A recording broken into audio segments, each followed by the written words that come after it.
Assalamualaikum dan salam sejahtera. Baiklah, bagi minggu ini, untuk subjek PJPK, kita akan belajar topik penyalahgunaan bahan.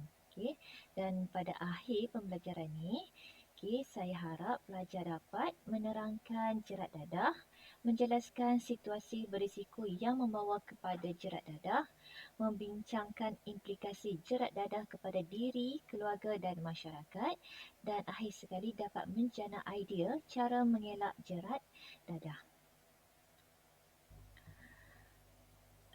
Jerat dadah dan situasi berisiko yang membawa kepada jerat dadah. Apa maksud jerat dadah?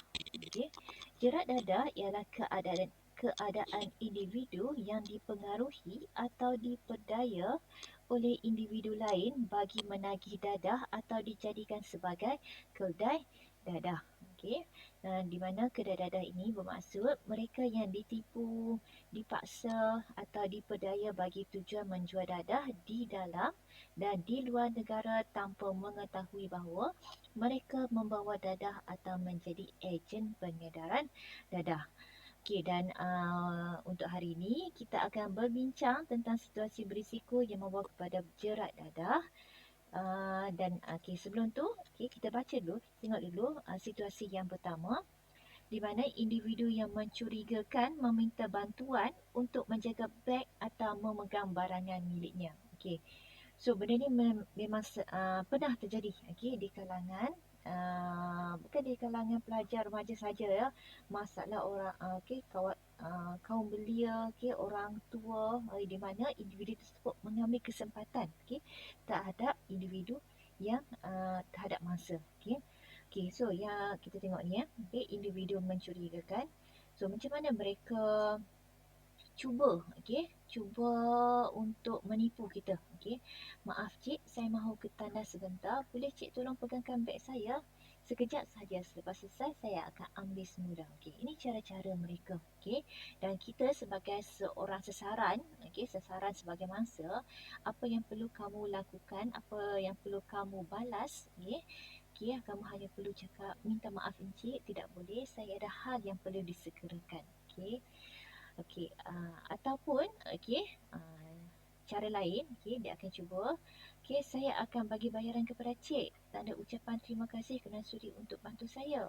Jadi kamu jawab, terima kasih atas niat baik encik, saya cadangkan encik letak sahaja di tempat penyimpanan beg, lebih selamat di situ. So faham? So nota penting di sini ya. Sekiranya terdapat unsur paksaan, kiranya individu tersebut memaksa kamu, maklumkan kepada anggota keselamatan seperti polis dan pengawal keselamatan. Dan tidak meninggalkan sebarang barangan peribadi di tempat awam untuk mengelakkan risiko jerat dadah. Ni peribadi ni macam contoh dia macam beg.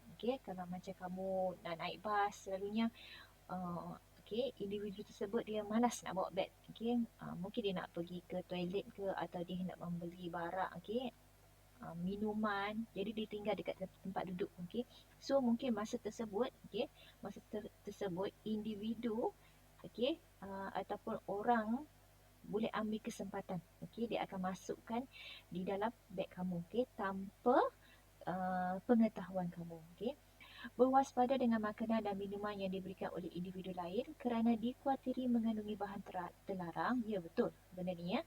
Dan tidak mudah mempercayai janji atau tawaran yang disertakan pulangan lumayan sebagai ganjaran. Contoh di sini pada, kamu boleh tengok pada situasi yang kedua. Penemu duga. Selamat pagi, boleh saya bercakap dengan Encik Daniel? Selamat pagi, saya akan bercakap. Penemu duga. Encik ada memohon pekerjaan dengan syarikat ABC Sdn Bhd kan? Ya, betul. Saya telah menghantar resume melalui email. Kami berminat untuk menawarkan pekerjaan kepada Encik. Tugasnya mudah sahaja, di mana Encik perlu membawa bungkusan ke luar negara. Destinasinya kami akan tetapkan. Di sana ada wakil yang akan menunggu Encik untuk mengambil bungkusan tersebut. Ini adalah salah satu taktik ataupun cara bagaimana mereka kedai dadah. Kedai dadah.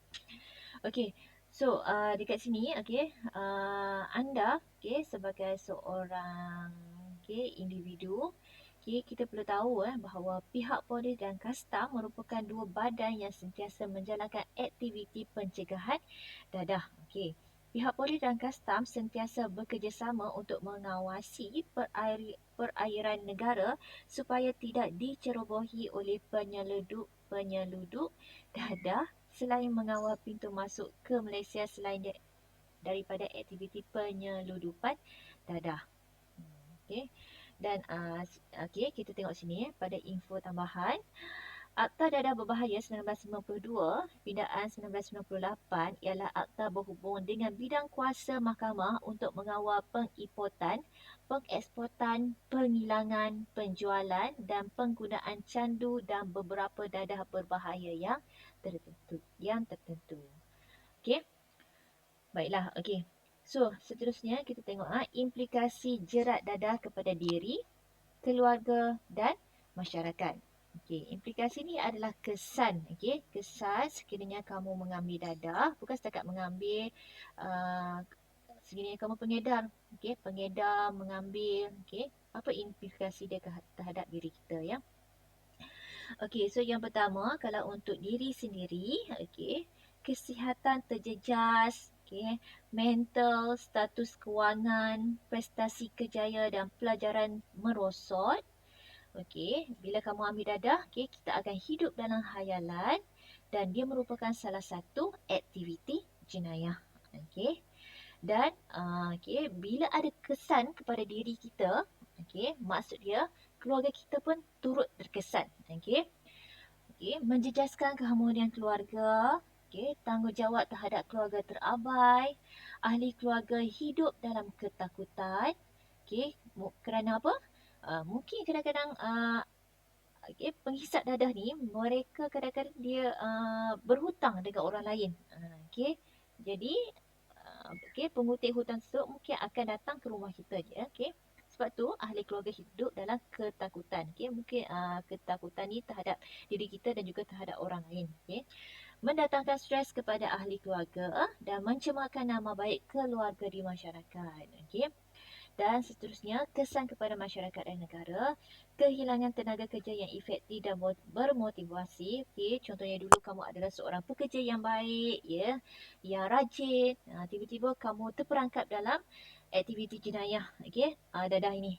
Jadi kehilangan tenaga kerja terhadap syarikat tersebut. Masyarakat akan bimbang berlakunya jenayah. Bilangan pesakit mental bertambah, penularan penyakit HIV dan AIDS dan seterusnya, ekonomi negara terjejas. So, ini yang kamu kena faham ya, implikasi kesan negatif sekiranya kamu mengambil dadah. Cara macam mana kamu nak mengelak jerat dadah. So yang pertama, berhati-hati dengan tawaran kerja bergaji lumayan di luar negara. Jangan membawa barang yang dikirim oleh orang lain. So ini adalah dua cara. Macam mana kita nak elak berlakunya menjadi mengelak jerat dadah. Right? So kita tengok sini untuk info tambahan, syabu atau nama lainnya metafetamin sangat terkenal dalam kalangan sebilangan remaja. Pada tahun 1990-an, dadah jenis ini cuma digunakan oleh remaja daripada golongan kaya. Lazimnya, orang mengenal syabu sebagai ais kerana bentuknya seperti kristal ais. Dan sebahagian besar dadah dibawa masuk ke Malaysia dari Thailand, Myanmar dan Laos. Bagi memastikan bahan berbahaya ini tidak dibawa masuk ke Malaysia, semua pintu masuk ke negara ini sama ada dari darat, laut maupun udara dikawal ketat. Pelbagai langkah dijalankan bagi menekan kemasukan dadah seperti pemeriksaan di pusat kargo, melakukan ujian kencing secara rawak di pintu masuk dan penggunaan anjing pengesan. So ini sambungan cara mengelak jerat dadah. Nombor yang ketiga, elakkan daripada makan atau minum dengan orang yang baru dikenali. Selidik latar belakang rakan yang baru dikenali. Okey, yang kelima, tinggal bersama keluarga atau sentiasa menziarahi keluarga. Okey, kenapa? Sebab bila kita tinggal bersama keluarga, okey, pergerakan kita akan terbabas, okey.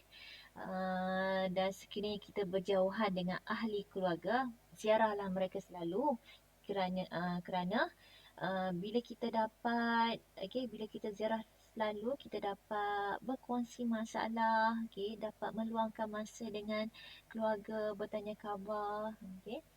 Dan seterusnya, okey, nombor 6, percaya pada diri sendiri bahawa anda boleh berjaya. Okey, individu yang percaya kepada diri tidak akan mengambil jalan mudah untuk hidup senang-lenang. Okey, mereka akan berfikir panjang jika ditawarkan dengan sesuatu yang lumayan.